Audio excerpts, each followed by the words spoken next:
only focuses on Imbolc, it can be helpful to know how it fits in with the cycle as a whole. The winter solstice, also called Yule or midwinter, occurs when nighttime has reached its maximum length. After the solstice, the length of the days will begin to increase. Though the cold darkness is upon us, there is a promise of brighter days to come.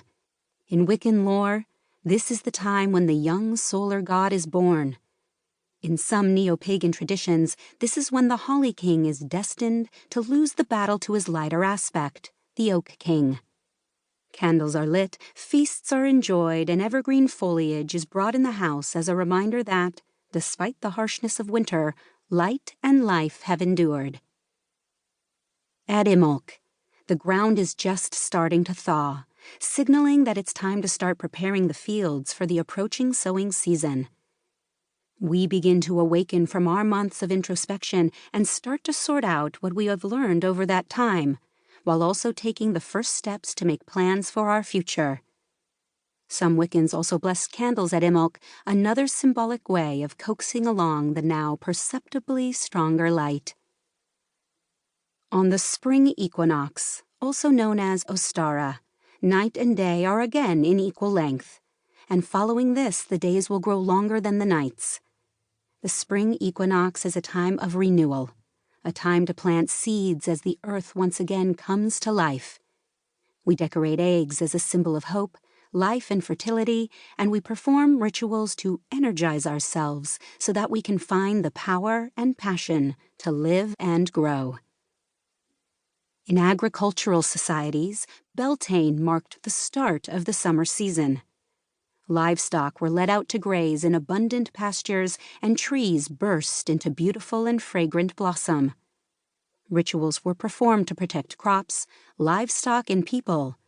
Fires were lit, and offerings were made in the hopes of gaining divine protection. In Wiccan mythos, the young goddess is impregnated by the young god.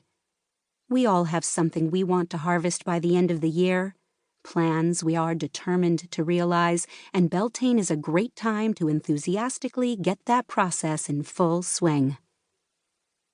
The summer solstice is the longest day of the year. It's also called Litha or midsummer. Solar energies are at their apex, and the power of nature is at its height.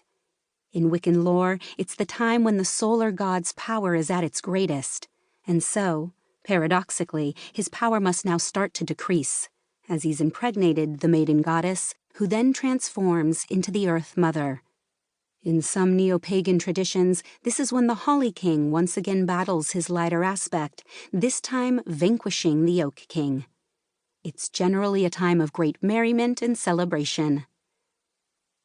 At Lunasa, the major harvest of the summer has ripened.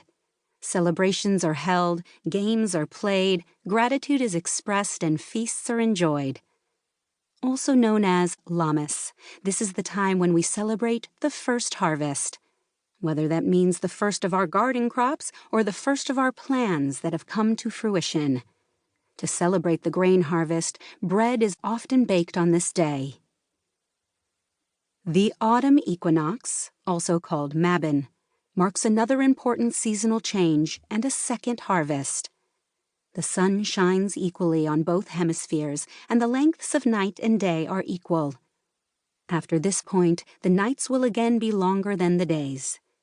In connection with the harvest, the day is celebrated as a festival of sacrifice and of the dying god, and tribute is paid to the sun and the fertile earth. To the Celtic people, Samhain marked the start of the winter season. It was the time when the livestock was slaughtered and the final harvest was gathered before the inevitable plunge into the depths of winter's darkness. Fires were lit to help wandering spirits on their way, and offerings were given in the names of the gods and the ancestors. Seen as a beginning, Samhain is now often called the Witch's New Year.